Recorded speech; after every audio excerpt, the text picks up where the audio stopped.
شاید ہم مرنا بھول چکے ہیں، ہمیں یاد نہیں ہے موت۔ ارے بھائی، کل نفس ذائقۃ الموت، ہر نفس نے موت کا ذائقہ چکھنا۔ کیا آپ کے سامنے روزانہ اعلان نہیں ہوتا؟ کیا جنازے نہیں اٹھائے جاتے؟ کیا جنازے نہیں پڑھتے ہو؟ کیا آپ کے سامنے قبر نہیں کھودی جاتی؟ کیا ہمارے دل پتھر ہو چکے ہیں یا ہمارے دل زنگ آلود ہو چکے ہیں؟ ہائے، ہم جنازہ اٹھا کر بھی، ہم میت کے پیچھے رونے والوں کو دیکھ کر بھی، جنازے اٹھا کر بھی، قبر کھود کر بھی، پھر بھی اگر ہم نشان عبرت نہ پکڑے، عبرت نہ حاصل کرے، اگر سبق نہ سیکھیں، تو مجھے بتاؤ کہ ہم کب سبق سیکھیں؟ کب سبق سیکھیں؟ اس وقت جب ملک الموت آ جائے گا، جب وہ ہماری روح کو کھینچ لے گا، جب ہمارے پاس مہلت ہی نہ ہوگی، جب ہماری زبان سے الفاظ نہ نکلیں گے،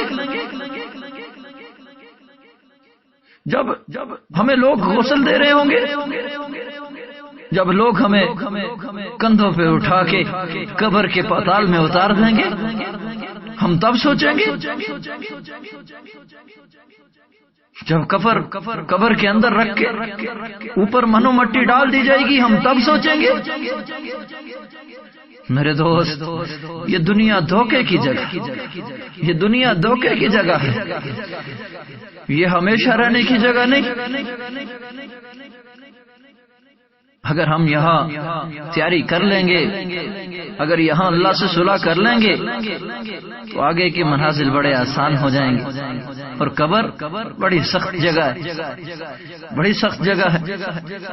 سیدنا عثمان غنی رضی اللہ تعالی عنہ کے بارے میں آتا ہے کہ سیدنا عثمان غنی رضی اللہ تعالی عنہ جب قبر کا تذکرہ کرتے تو زاروں قطار رویا کرتے تھے، زاروں قطار رویا کرتے تھے۔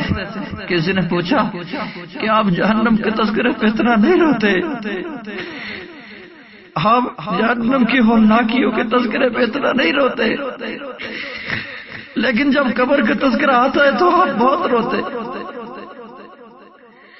تو سیدنا عثمان غنی رضی اللہ تعالیٰ عنہ نے جواب دیا کہ میں نے تاجدار ختم نبوت آمنہ کے لال عبداللہ کے در یتیم حضرت محمد ربی صلی اللہ علیہ وسلم سے سنا ہے کہ قبر آخرت کے منازل میں سے سب سے پہلی منزل ہے۔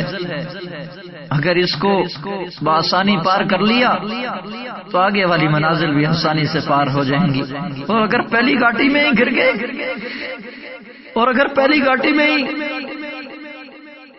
ہم اس گھاٹی کو پار نہ کر سکے تو کیا امید رکھیں گے کہ ہم آگے والی گھاٹیوں کو کیسے پار کریں گے؟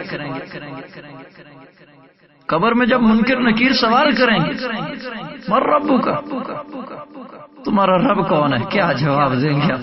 جب دنیا میں اپنے رب کو پہچانا ہی نہیں،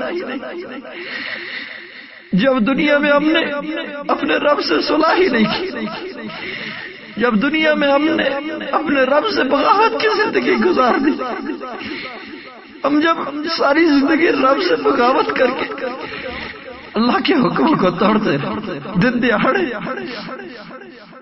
اللہ کی شریعت کو، اللہ کے حکموں کو اپنے پاؤں کے نیچے رونتے رہے، ہمیں پتہ ہی نہیں تھا کہ اللہ کی ذات کیا ہے،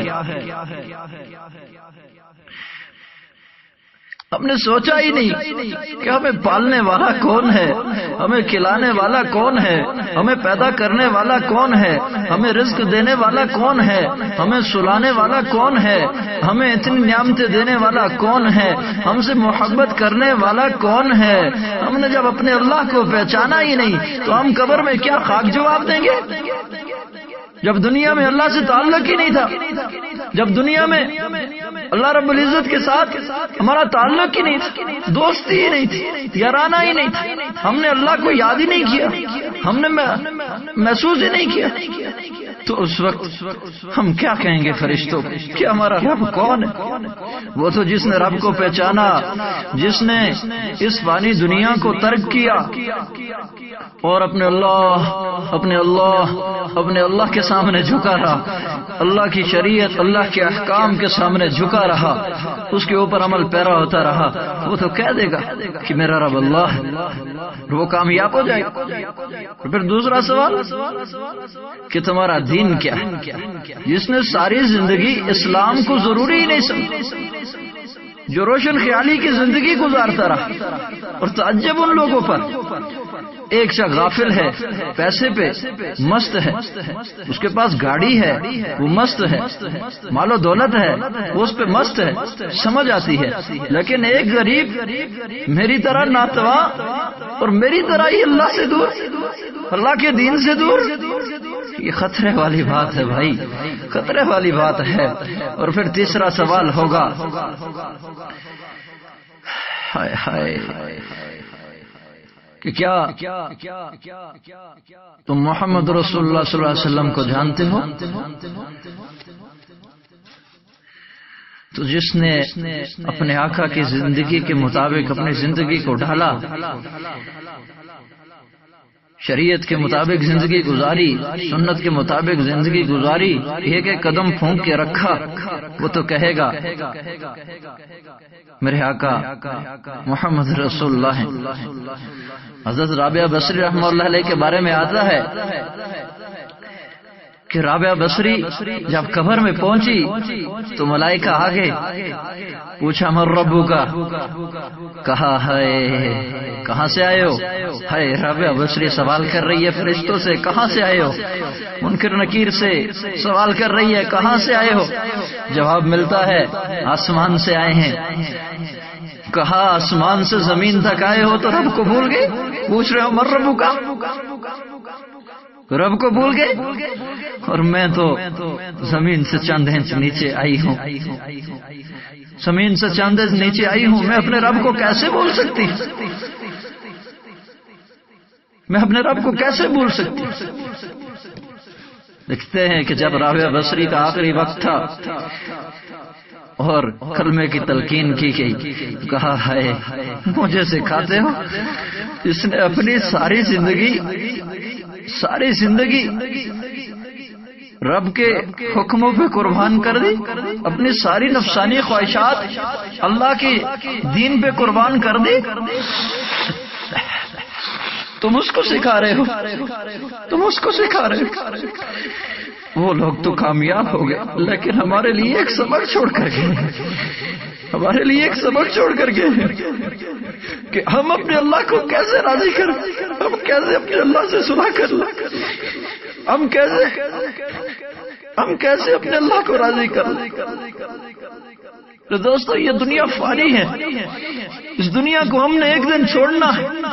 جس طرح ہمارے قرب و جوار میں لوگ دنیا سے جا رہے ہیں، اس طرح ایک دن ہمارا بھی اعلان ہوگا، ہمارا بھی ایک دن اعلان ہوگا، فلاں بن فلاں، فلاں بن فلاں، فلاں کا بھائی، فلاں کا والد، فلاں کا بیٹا اس دنیا فانی سے رخصت ہو چکا۔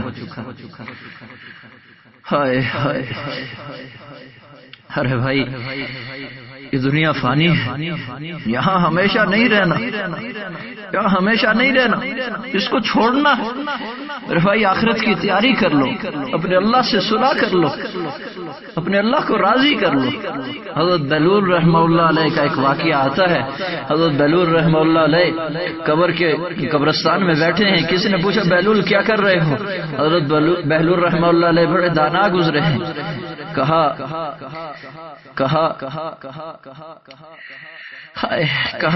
قبر والوں کی اللہ سے صلح کروا رہا، قبر والوں کی اللہ سے صلح کروا رہا ہوں۔ تو کہا کیا بنا؟ کہا قبر والے مان رہے ہیں، اللہ نہیں مان رہے۔ قبر والے مان رہے، اللہ نہیں مانا، کیوں نہ مانے؟ وہاں پہ وہاں پہ کوئی دوسرا ہے نہیں جو مدد کرنے والا، کیوں نہ مانے؟ لیکن ایک دفعہ دیکھا بہلول رحمہ اللہ علیہ بازار میں بیٹھے، پوچھا بہلول کیا کر رہے ہو؟ بہلول رحمہ اللہ علیہ نے فرمایا اللہ کی اور اس کے بندوں کی صلح کروا رہا ہوں۔ کہا تو پھر کیا بنا؟ تو بہلول رحمہ اللہ علیہ نے فرمایا اللہ مان رہا ہے، بندے نہیں مان رہے۔ ہائے میرے دوست یہ دنیا فانی ہے، ہم نے اس دنیا کو چھوڑنا ہے، دنیا کو چھوڑ کر ہم نے اللہ کی طرف لوٹ کے جانا ہے۔ ہاں اللہ